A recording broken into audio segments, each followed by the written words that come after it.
আসসালামু আলাইকুম রাহমাতুল্লাহ। সম্মানিত দর্শক মণ্ডলী, আপনারা সকলেই কম বেশি অবগত আছেন যে আল্লাহ রাব্বুল আলামিন আমাদেরকে একটি মুক্তির রজনী অর্থাৎ শবে বরাত দিয়েছেন।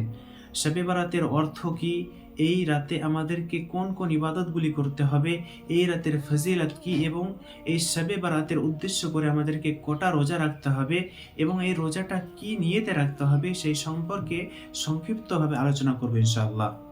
সর্বপ্রথম আমাদেরকে মনে রাখতে হবে শবে বরাত অর্থাৎ মুক্তির রজনী বা মাগফিরাতের রাত।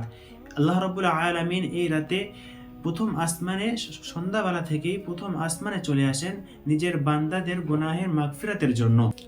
এই রাতে আমাদেরকে বেশি বেশি নামাজ কালাম পড়তে হবে, বেশি বেশি আমাদেরকে নফল ইবাদত করতে হবে, কুরআনুল কারীম বেশি বেশি তিলাওয়াত করতে হবে এবং সবচেয়ে বড় যে বিষয়টা সেটা হলো এই রাতে আমাদেরকে আল্লাহ তাআলার কাছে বেশি বেশি তওবা ইস্তেগফার করতে হবে।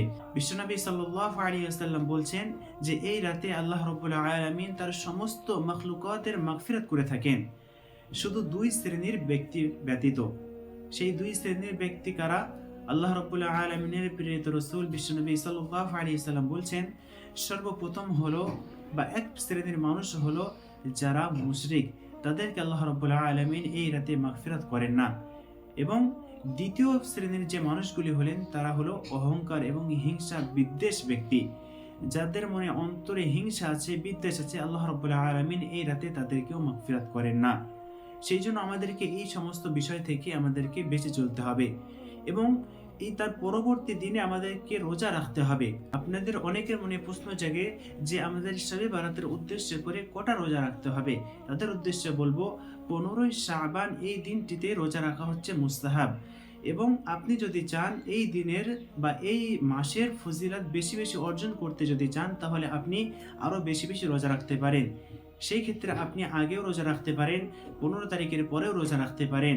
বিশ্বনবী সাল্লাল্লাহু আলাইহি ওয়াসাল্লাম এই মাসে বেশি বেশি ইবাদত করতেন। হযরত আয়েশা রাদিয়াল্লাহু তাআলা আনহা বলছেন, বিশ্বনবী সাল্লাল্লাহু আলাইহি ওয়াসাল্লাম রমজান মাসের পর বাদবাকি 11টি মাসের মধ্যে এই শাবান মাসে সবচেয়ে বেশি রোজা রাখতেন।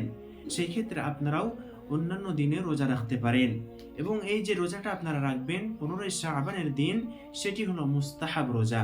আপনারা মুস্তাহাবের নিয়তেই সকলেই রোজা রাখবেন।